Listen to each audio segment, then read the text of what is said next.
Hold on, hold on.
Good afternoon, Barbadians and visitors.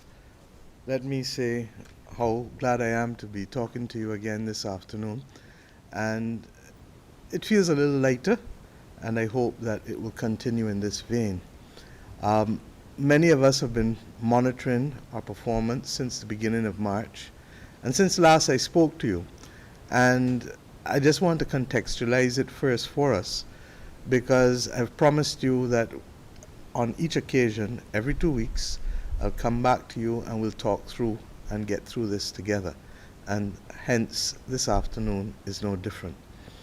The Minister of Health is actually here with me, but this afternoon he's been able to give me the test results. That 746 tests were done yesterday, and thankfully, we've only had 19 new positives, of which 7 were male and 12 were female. And at the same time, I think the dashboard will show that 38 people are being released from isolation today.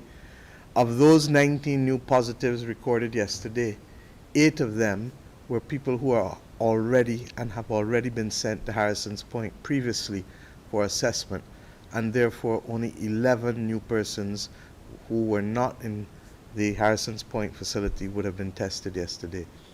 All positives have been received and tested, as I said, from yesterday. This comes on the heels, my friends, of 4 days of steady decline in positive cases. That's nowhere enough, but it is certainly trending in the right direction.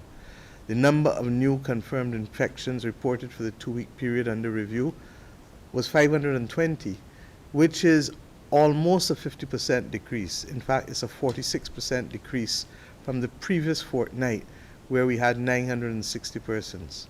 The cumulative incidence, therefore, for this period is 180 positives out of every 100,000 people, compared to 334 positives out of every 100,000 people.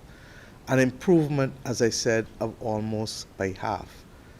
At the same time, we've recognized that over the course of the last 3 weeks, our efforts to vaccinate Barbadians has gone well.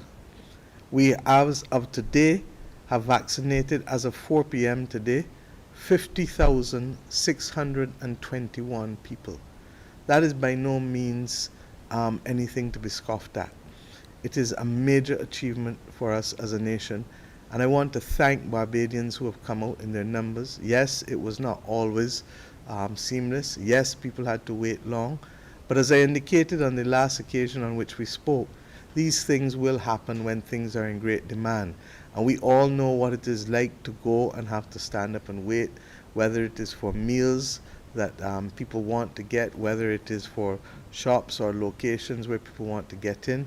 And obviously, there is great demand for vaccinations because people understand intrinsically that if we are going to turn the corner, the more Barbadians that can be vaccinated, the better for us in terms of being able to achieve herd immunity, and the quicker we can have a semblance of, I don't want to say normalcy because I don't think that we're going to see normalcy in a hurry for anywhere, but a semblance of what is indeed possible if the risk to Barbadians is considerably reduced as a result of the large numbers of persons being vaccinated. As I indicated to you, this is the wild, wild, wild west. And I make no apologies in saying so.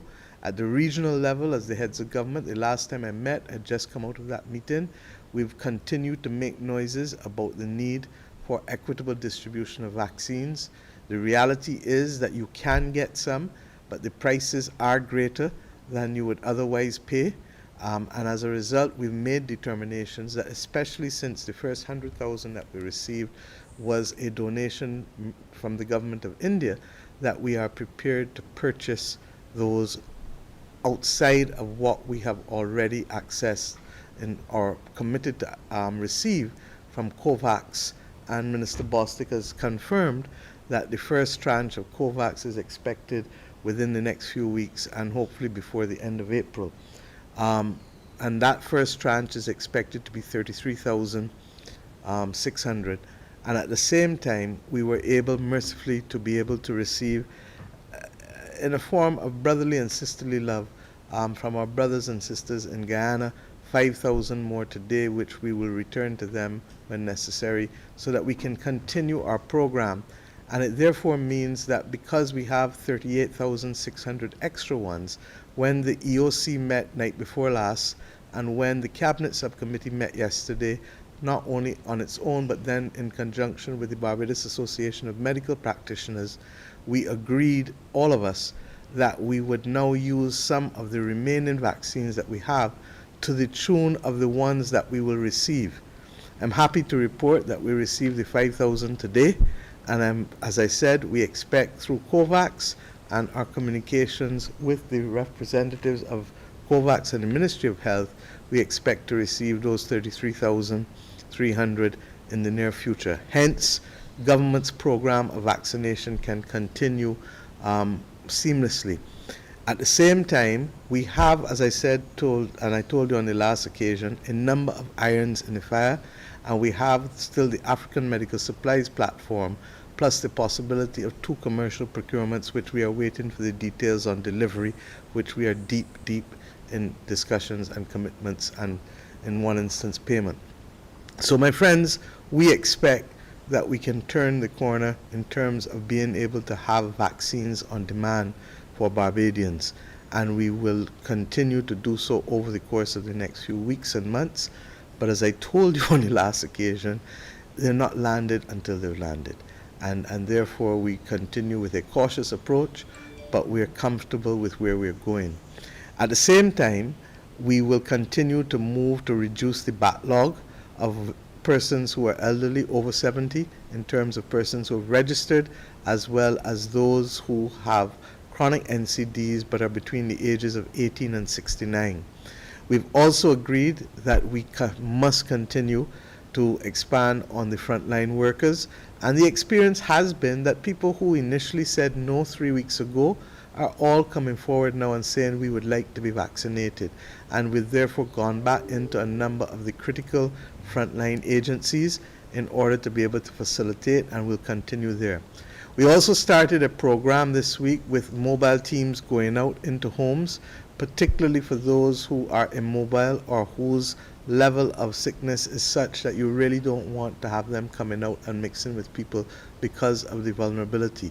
And I want to really salute that team of doctors who have volunteered, and at the appropriate time we will find ways to help salute them as well for coming on board, in addition to the work with the public health nurses who have been working truly in the national interest to have as many people done over the course of the last 3 weeks.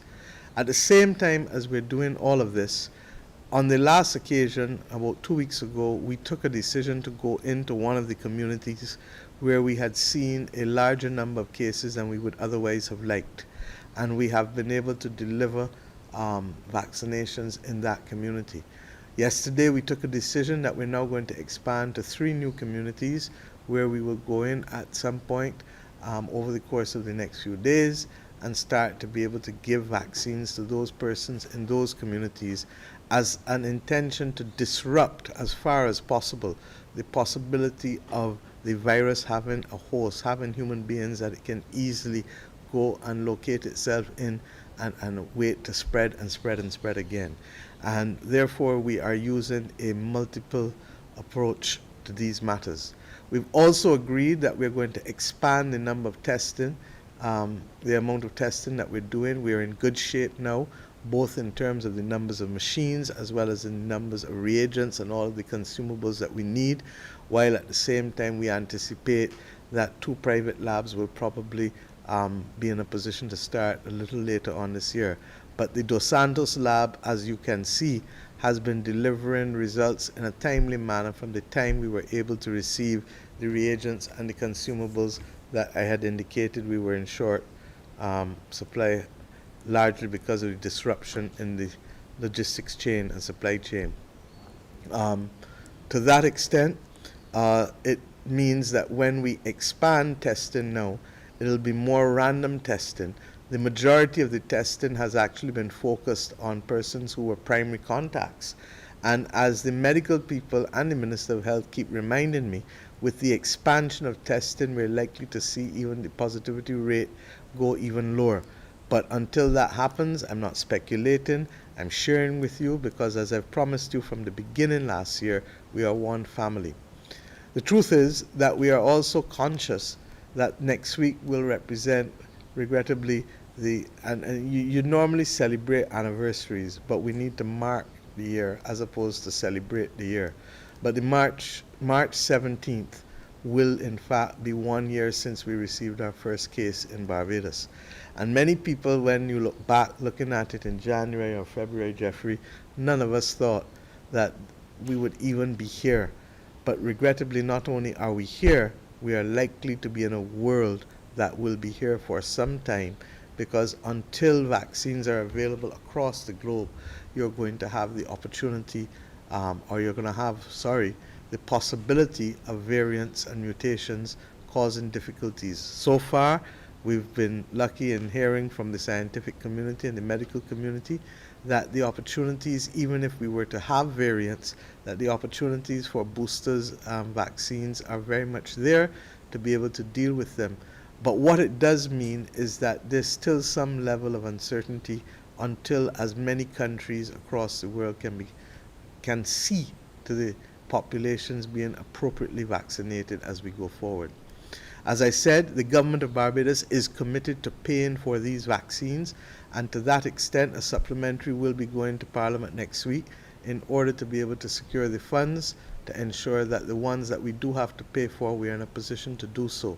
As with the COVAX, we had donations then under the COVID charity, and as with others, we've had a number of persons coming forward to me asking to be able to donate. We're not requiring it of anybody, but we also know that people recognize the circumstances in which the global community and the national community find themselves and are therefore asking to be able to donate, and we are going to facilitate that. The fund has been set up, the details will be given, and the Director of Finance is in charge of Economic Affairs, Mr. Ian Carrington, is in charge of those arrangements. Let me look, however, at where we are a little more. When the time came for us to say we needed to tighten up, I tell you so, straightforward. I have to admit today and to thank Barbadians for the most part for responding and to working with the officials within the Ministry of Health and the COVID monitoring unit. Are we out of the woods? Absolutely not. Do we have, however, a far better sense and a far better level of performance than we did 2 weeks ago and 4 weeks ago and 6 weeks ago and 8 weeks ago? Yes, we are trending in the right direction. But as we were told when we were children, many a slip between cup and lip. And therefore, while we are going to see some liberating and liberalizing of the restrictions, I want to continue to repeat and to ask all Barbadians, do not drop your guard. We are certainly too close to getting to a point of safety for us to do so at this stage. And to that extent, I continue to remind you to cooperate, please, with the Ministry of Health, because it is in the Ministry of Health that we've been able to find and do the primary contact tracing. That has allowed us to begin to get ahead of things. It has allowed us to be able to coordinate and to be able to ensure that in the monitoring and compliance people are responding. And all of these things are making a difference For the most part, I've been around the country this week. I promised people I was going to St. John on Monday. I spent the afternoon in St. John on Monday across the parish and other parishes on the East Coast for that matter.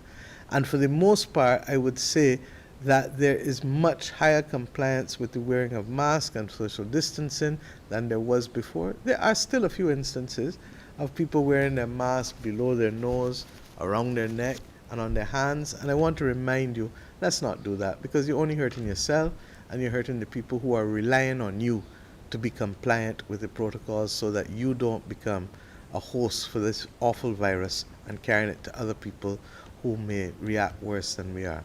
I'm saying it not because you haven't heard it a million times, but because things that are reminded, that we remind ourselves day by day by day by day, we are more likely to continue to adhere to them and to let them become habit. So right now you walk out the house, everybody now has a new habit. Where's the mask? Got it? Let's go. Okay? So that these are the things that matter. And I really want to thank Barbadians because for the most part we have seen a considerable change in behavior. But as I said, we are not quite there. And my judgment is it is still going to take a little while longer. And to that extent, the Cabinet today in meeting and having received recommendations from the EOC and the Cabinet Subcommittee yesterday, we discussed the importance of the principle of allowing Barbadians to be able to work and earn a living for the most part as far as possible. It means that we are taking a chance once again, and we believe that we can take it conscious that what I just said about persons complying will continue, and that where we fall or we appear to be slipping, that others will remind us that don't slip. Do what you have to do, comply, wear the mask, for physical distance, sanitize, do what you have to do in this location to make it different. It is against that background, therefore, that we are going to make the determination that first and foremost the curfew will be relaxed, and it will now be from 9 p.m. to 6 a.m. in the morning. From 9 p.m. at night to 6 a.m. in the morning. We are still keeping Sunday as a day closed from supermarkets and commercial and other retail stores until further notice. But against that background, however, we are agreeing that those persons and those businesses that need to work, with the exception of just a few, will be allowed to resume work from March 15th on Monday. Those sectors that we are not prepared to acknowledge at this stage that are capable of opening are things like gyms, because we believe that the risk is still too high. The medical fraternity, public health personnel believe that the risk is still too high. Pleasure craft or private charters, because we believe we don't have the capacity to monitor them sufficiently. And of course, those matters pertaining to anything where people will have an ability to be able to be alone in terms of 6-foot distance radius. And what do I mean by that? Non-team sports and non-combative sports will be allowed. But those things like cricket, like football, like volleyball will hold on for another few weeks. Where does that leave you? It means that those sports, for example, like road tennis or lawn tennis or diving or anything, golf or walking or hiking, those things will be permitted. But anything involving team sports or any kind of contact will not be permitted at this stage.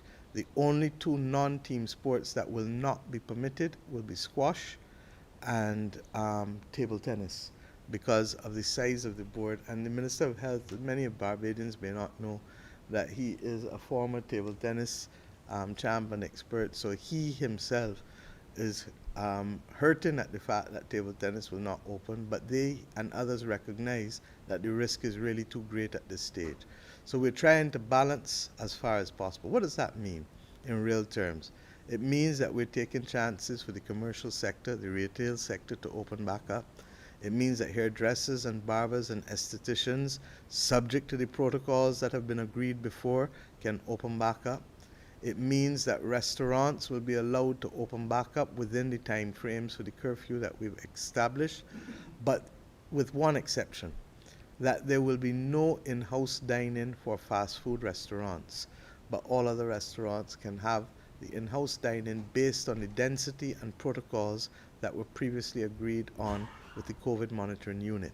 It does mean that we have a situation, therefore, that the fast food restaurants will continue. They will probably open even later because of the later curfew, but there will be no in-house dining in fast food restaurants. So it will be drive-through or it will be delivery as expected. With respect to the transport sector, before I go there, in terms of in-house bars and restaurants, there can be no congregating around the bars. All of those things were agreed to beforehand, and therefore the COVID monitoring unit will continue to enforce them as necessary. With respect to the transport sector, clearly if we are allowing Bajans to go back to work, then clearly we're going to have to move from the 60% restriction. At this stage, the public health officials still want a cap at 75%. What does that mean? That the bus will take the capacity for 3/4, and of course, with masks being mandatory in public places, we will expect all persons on public transport to keep their mask on. If people are going back to work, it does mean that day nurseries and daycare facilities will be permitted to open, subject to the same protocols once again. As it relates to schools, I've only today just received a note from the Ministry of Education, which has to be the subject of discussion on the Common Entrance exam next week. But the Minister of Education is going to have to be in discussions with the teachers and others. But we are conscious that we are around the Easter period vacation anyhow at this time. And to that extent, therefore, further announcements will be made as to what can be permitted. We are conscious that and sensitive to the fact that there are different needs for different categories of children, and that some children may require more intense support, and therefore it is urgent that those meetings be had next week, and by the next time that we speak, we should be in a position, if not before, to advise you on what the arrangements for schools. But in the interim, day nurseries and daycare facilities will be permitted to open subject to the protocols. My friends, there is still a clear and distinct risk, especially if you have not been vaccinated. And I therefore appeal to persons to please, please, please follow the protocols. I'm also appealing to companies and to sectors, especially companies that have more than 25 persons on staff, that they need to put in place compliance officers, because you really do need somebody who comes to work every day just to walk around and to make sure that people are compliant. That number is actually a number similar to the number required under the Occupational Safety and Health at Work Act, directs that there must be a safety and health committee in organizations with 25 or more staff. But I'm going further. I'm saying that even in sectors where there are less than 25 people, that it is in the interest of the sector to come together and perhaps even share the cost for compliance officers outside of government's compliance unit. And why? Because one bad apple spoils the whole bunch. And it is therefore in your interest to make sure that other persons who are in the same sector as you are following the rules and following the protocols. I think we all know the price of what happens and what we pay when we don't follow the protocols.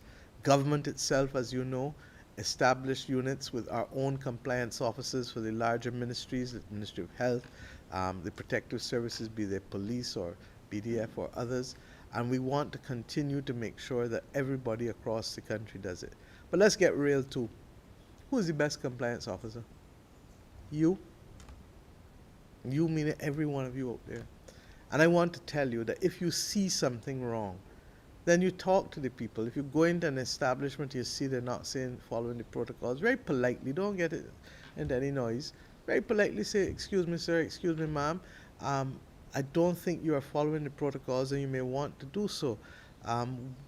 And if when you go back or when you tell them that they ignore you or they refuse to, well, then you have to, the compliance unit numbers 536-3865 during working hours, outside of working hours 536-4500. Why? Because all of us are in this together, and we will be as strong as the weakest among us. So, in summary, businesses may reopen, but the curfew remains in place even though we have moved it back from 7 p.m. to 9 p.m. In short, no gyms, no nightclubs, no cinemas, no theaters, no pleasure craft, whether chartered or privately owned. But other than that, we are allowing people to go to work and to be able to do what they have to do. With respect to churches, we've agreed that we will move the numbers for weddings and funerals um, to and churches. The church community has basically said that they would like to see us return to the square footage density with the maximum number not to exceed 75 in any instance in any church. What does that mean? That if persons can remain 6 foot apart, 6 foot to the left, 6 foot to the right, 6 foot in front, 6 foot behind, which means invariably that they'll probably have to take out or restrict access to pews and to do it every other pew, if not every 2 pews. But even with that, the maximum number of persons in the church shall be 75. And the truth is that this was one of big and deep debate because there was tremendous recommendations, there was tremendous support as well for recommendations to limit it to 25 and to only do the streaming. We are sensitive and conscious that especially in difficult times, people need to have an anchor. But equally, I want persons to recognize that if you're not vaccinated and you're going into a place where people are taking foolish risks, you don't have to go. You don't have to go. And therefore, I leave it ultimately to the judgment of each and every Barbadian. But I am satisfied that the churches and the priests with whom we have spoken will adhere to the protocols, and therefore we are taking a chance, even though we know, especially in churches, because of the singing, that there is increased risk.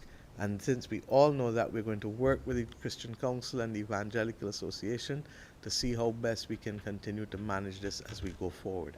But as I said, if we can get as many Barbadians vaccinated as possible, this will be a moot point. And therefore, we're going to start also the stronger public education.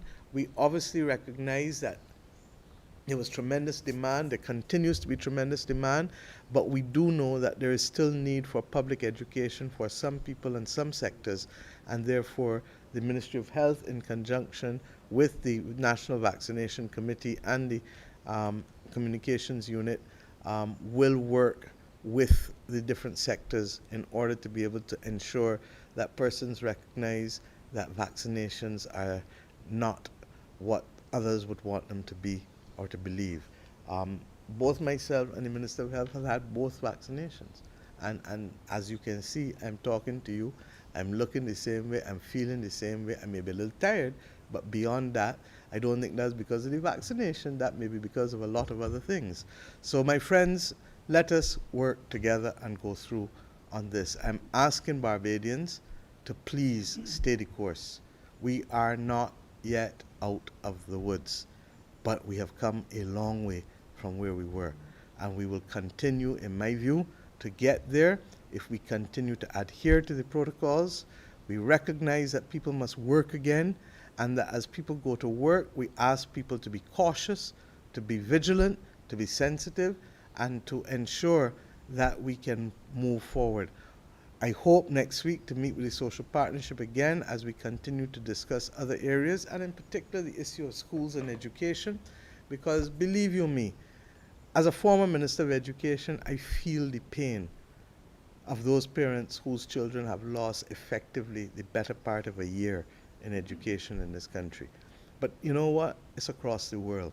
And to that extent, what is more important is not that a year has been lost, but it's how we're going to make up that year. Because at this stage of life, you have the benefit of age, as people would tell you, so that if you leave school it is more important to know that you've left school with a body of knowledge than to say that you left school at 15, 16, 17, or 18 or 19. So age is less relevant, but the body of knowledge is important. At the same time, I hope to meet with the public transport sector. I know you are hurting. I hear you.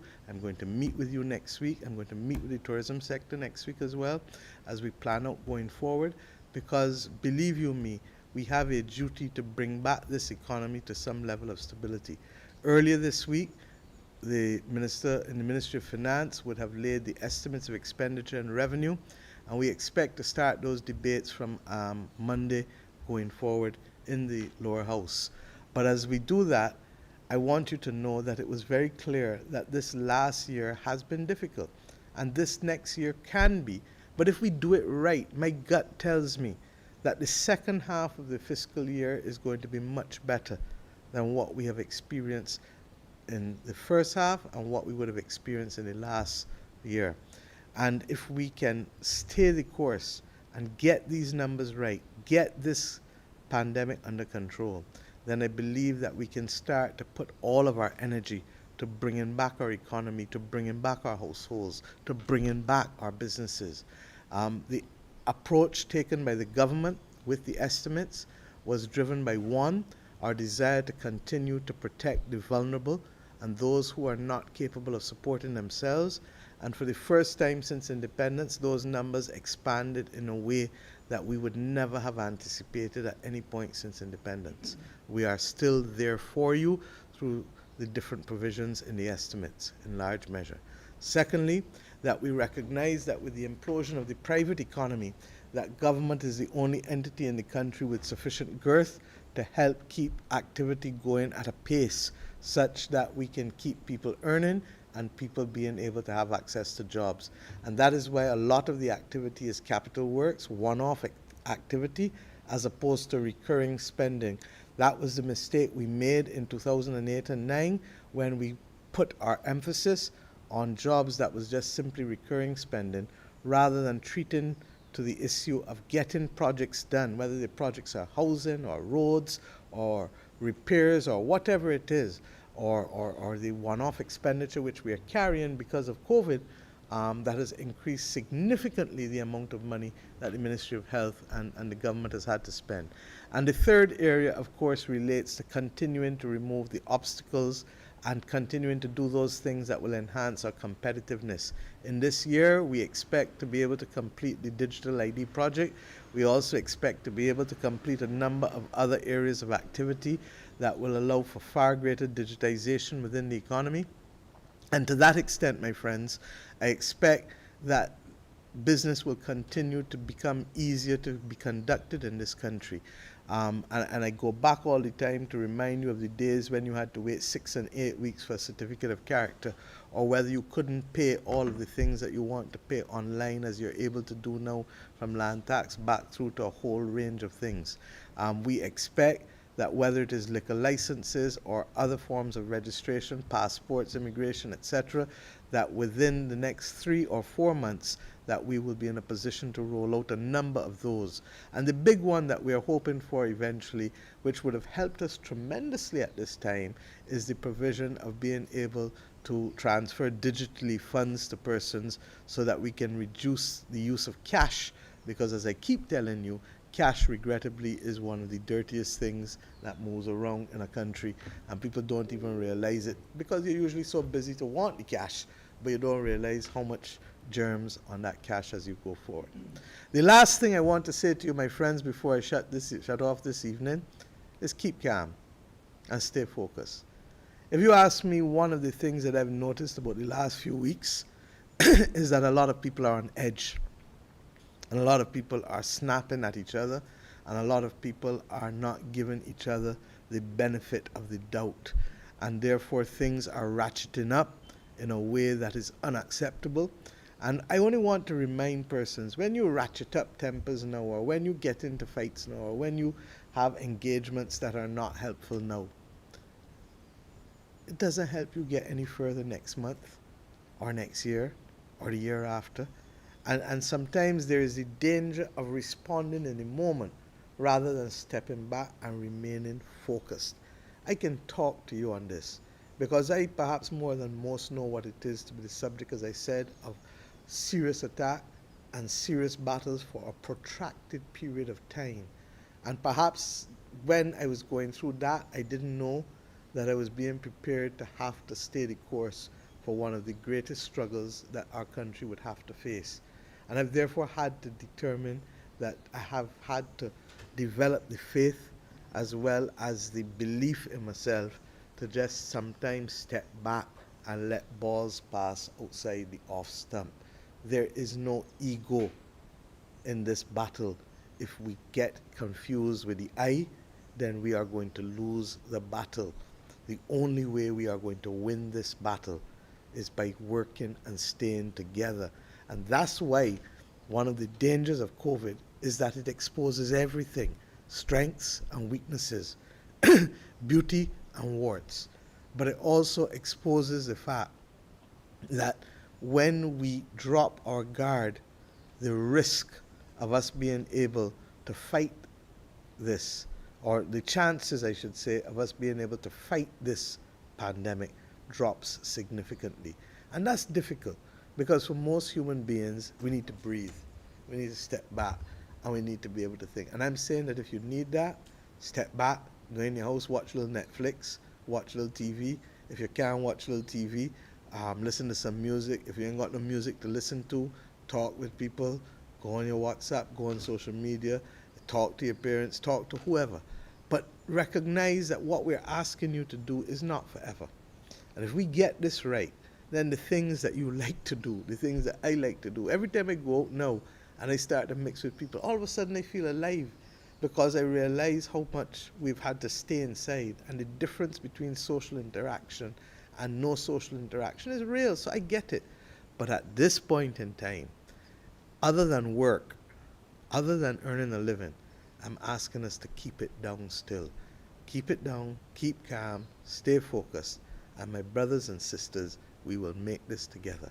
I ask you, for those of you who have not yet been vaccinated, please determine whether you are prepared to take it. Talk to your doctors if you need to, but believe you me, it is critical that we need to be able to go forward together.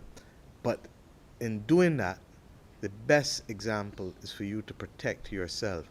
And in protecting yourself, you will ensure that we are in a position to protect each other. I'm being reminded that the exercise times are still 6 to 9 a.m. in the morning and 3 p.m. to 6 p.m. There is no change in terms of beach access, and there's no change in terms of exercise times. And I would have already dealt with the fact that churches are capped with no more than 75, but if you're going to have weddings, there are still no receptions, and the numbers of persons attending weddings and funerals are the same as what churches can allow. And if it is outside of the church or outside of the established funeral related venues, then the number drops from 75 to 25. So my friends, the Attorney General, as usual, will draft the directive and will be available for any difficulties or explanations. If you didn't get through this time, it's not because we don't love you. We love you. And it's because we love you, we're saying to you, hold it down. We need to hold it down because the science and the public policy aspects of it, or the capacity to monitor, are simply not just fully there. But we are getting there.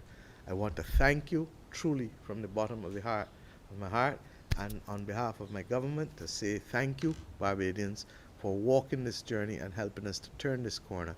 But I'm asking you to stay the course, because with God on our side, we have no doubts nor fears. Thank you, and God bless.